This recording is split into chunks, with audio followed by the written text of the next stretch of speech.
नमस्कार, मैं डॉक्टर पुलकित नंदवानी हूँ, गायनेकोलॉजिस्ट एंड लैप्रोस्कोपिक सर्जन। आपका मायोपचार में स्वागत है। आज हम लैप्रोस्कोपिक मायोमेक्टमी मतलब दूरबीन द्वारा रसौली फाइब्रॉइड निकालने के ऑपरेशन के बारे में बात करेंगे। तो सबसे पहले ये समझते हैं कि फाइब्रॉइड, जिनको हम आम भाषा में रसौली कहते हैं, ये होती क्या है। रसौली हमारे बच्चेदानी यूट्रस की ही मसल की एक एक्सेस ग्रोथ हो जाती है, जो मसल एक गुच्छा सा बना लेती है। इस गुच्छे को राउंड शेप में जो आकार में होता है, इसको हम लोग रसौली कहते हैं। ये बच्चेदानी के अंदर अलग अलग जगह पर पाई जाती है। रसौली बच्चेदानी के बाहरी हिस्से में हो सकती है, अंदरूनी हिस्से में हो सकती है, बच्चेदानी की वॉल के अंदर भी पाई जा सकती है। रसौली अलग अलग साइज की होती है।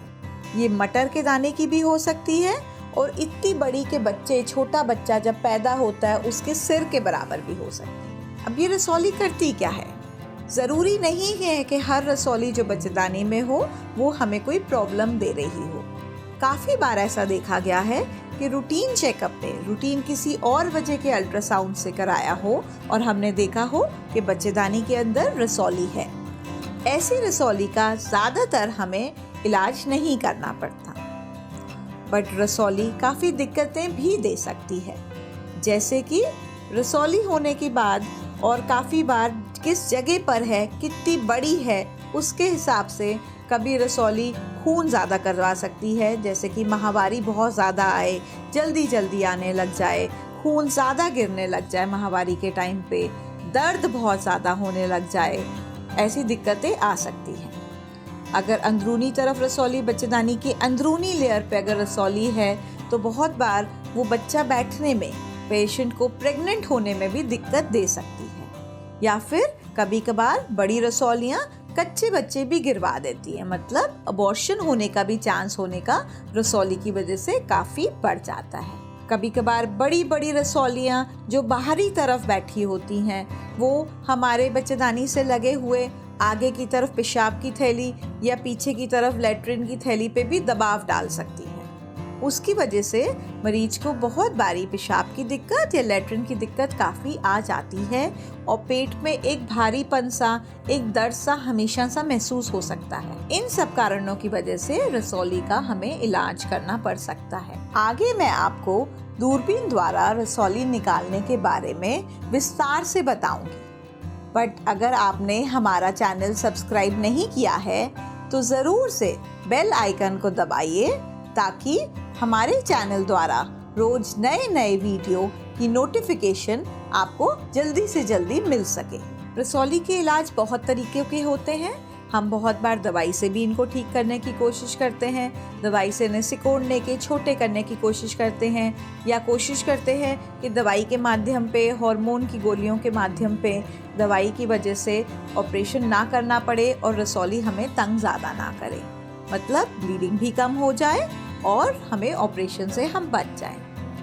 बट कभी कभार ऑपरेशन रसौली की वजह से ज़रूरत पड़ जाता है, मतलब इसको हमें बच्चेदानी से निकालने की ज़रूरत पड़ जाती है। उसी को हम लैप्रोस्कोपिक मायोमेक्टमी कहते हैं। मायोमेक्टमी में मतलब बच्चेदानी के अंदर से सिर्फ वो रसौली निकालना, और जब इस ऑपरेशन को हम दूरबीन के माध्यम से करते हैं तो हम इसे लैप्रोस्कोपिक मायोमेक्टमी कहते हैं।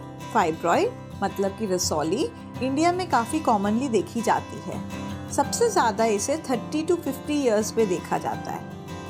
16 ईयर्स की लड़की के भी रसौली आराम से हो सकती है और 16 to 50 ईयर्स के बीच में कभी भी रसौली हमें पता चल सकती है। अब ये रसौली होती क्यों है? रसौली देखा गया है कि एक हमारे शरीर का हार्मोन होता है एस्ट्रोजन, उसकी ज़्यादा ग्रोथ की वजह से, ज़्यादा क्वांटिटी की वजह से रसौली बनने का शक हो जाता है।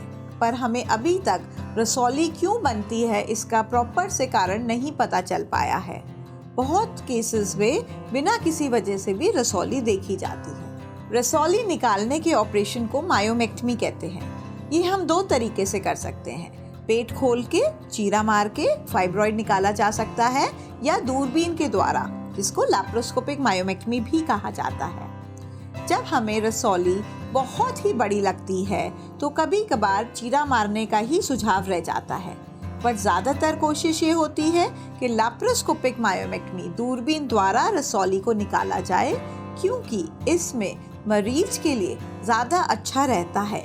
लैप्रोस्कोपी, जिसको हम की होल सर्जरी भी कहते हैं, इसमें पेट पे ज़्यादा बड़ा चीरा नहीं पड़ता।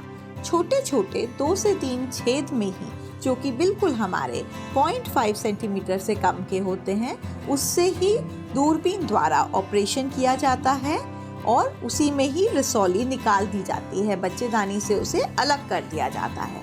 दूरबीन द्वारा रसौली निकालने का ऑपरेशन कुशल और अनुभवी डॉक्टर ही कर पाते हैं, क्योंकि ये थोड़ा सा बड़े ऑपरेशन से ज़्यादा हमें मुश्किल होता है। बट क्योंकि इसके फायदे अनेक देखे गए हैं, इसलिए दूरबीन से ऑपरेशन करना ज़्यादा बेहतर माना गया है।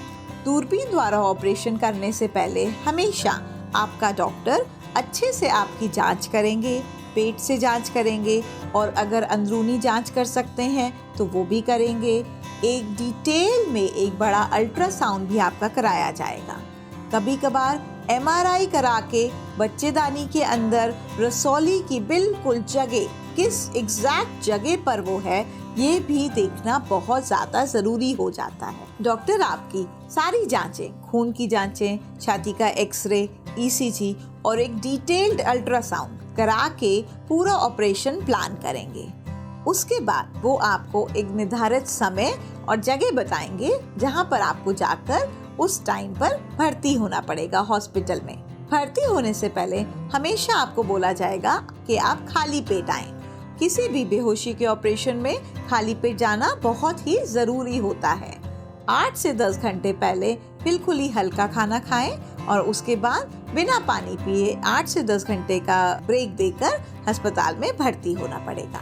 ये ऑपरेशन जनरल एनेस्थीसिया में किया जाता है, मतलब पूरी बेहोशी में। इस ऑपरेशन के दौरान आपको कुछ भी नहीं पता चलेगा। दूरबीन द्वारा बच्चेदानी से रसौली को अलग किया जाता है। इसको ऑपरेशन करने के लिए पेट पे छोटे छोटे 3 से 4 छेद किए जाते हैं, जिससे हमारे दूरबीन वाले औजार पेट के अंदर डाले जाते हैं। ऑपरेशन में जब दूरबीन से अलग कर दिया जाता है बच्चेदानी से रसौली को, रसौली निकालने के लिए बहुत बारी हमें इसको काट काट के छोटे छोटे हिस्से करके इसको निकालना पड़ता है। ऑपरेशन 2 तरीके से किया जाता है। डिपेंड करता है कि कहाँ पर रसौली है। अगर रसौली बाहरी तरफ पर है यूट्रस के या बच्चेदानी की वॉल के अंदर है तो पेट द्वारा दूरबीन डाली जाती है। अगर रसौली हमारी बच्चेदानी की अंदरूनी लेयर पर है तो इसमें बहुत बारी योनि के थ्रू दूरबीन डालकर बच्चेदानी से इस रसौली को अलग किया जाता है। उसको हम लोग दूसरी भाषा में हिस्ट्रोस्कोपिक बोलते हैं, हिस्ट्रोस्कोपिक मायोमेक्टमी बोलते हैं। ये योनि के थ्रू दूरबीन डाल के बच्चेदानी से रसौली निकालने का दूसरा तरीका होता है। जिस भी तरीके से रसौली निकाली जाती है उसके बाद उसको शरीर से निकालने के लिए कभी कभार उसके छोटे हिस्से करके उसे शरीर से बाहर निकाला जाता है और जहाँ से रसौली बच्चेदानी से निकाली गई है उस जगह को टाँके मार के उसकी जगह के ब्लीडिंग बंद करी जाती है। इस ऑपरेशन में 2 से 3 घंटे लग सकते हैं, बट मरीज को कुछ नहीं महसूस होता क्योंकि वो पूरी बेहोशी के अंदर होते हैं। ऑपरेशन के बाद जो हमारे छोटे छोटे छेद होते हैं उन पे अपने आप घुलने वाले टाँके लगाए जाते हैं और वाटरप्रूफ ड्रेसिंग लगा के मरीज को रूम से, OT रूम से बाहर शिफ्ट कर दिया जाता है, जिसमें एक्स्ट्रा केयर के लिए 2 से 3 घंटे वहाँ पर रखा जाता है। यहाँ पर हर वक्त उनके साथ एक डॉक्टर और नर्स मौजूद होते हैं जो उनका ज़्यादा ख्याल रख पाते हैं। जब मरीज ठीक महसूस करते हैं उनको कमरे में, उनके अपने कमरे में शिफ्ट कर दिया जाता है।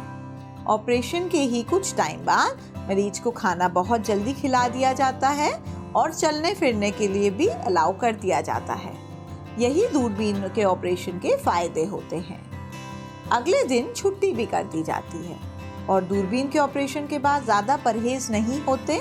नहाना धोना आप कर सकते हैं, चलना फिरना बिल्कुल कर सकते हैं और जो सब लोग खाना खा रहे हैं वो खाना भी खा सकते हैं। आपके डॉक्टर इस लैप्रोस्कोपिक मायोमेक्टमी रसौली वाले ऑपरेशन के बाद इससे संबंधित कुछ परहेज आपको ज़रूर से बताएंगे। इस ऑपरेशन के बाद 6 हफ्ते तक यौन संबंध नहीं करना चाहिए और अगर प्रेगनेंसी करना चाहते हैं तो हमेशा बोला जाता है कि 6 महीने का समय ज़रूर से देना चाहिए प्रेगनेंसी कोशिश करने से भी पहले, क्योंकि रसौली को जहाँ से निकाला गया होता है बच्चेदानी के अंदर से उस जगह को भरने के लिए समय देना बहुत ज़्यादा ज़रूरी होता है। रसौली की वजह से बच्चेदानी के ऊपर एक जगह कट आया होता है। वो जगह भरने के बावजूद जब भी नेक्स्ट प्रेगनेंसी बैठती है तो ज़्यादा चांस होते हैं कि हम आपको ऑपरेशन से बच्चा करने की सलाह देंगे, मतलब सिजेरियन सेक्शन से डिलीवरी का ज़्यादा चांस होता है।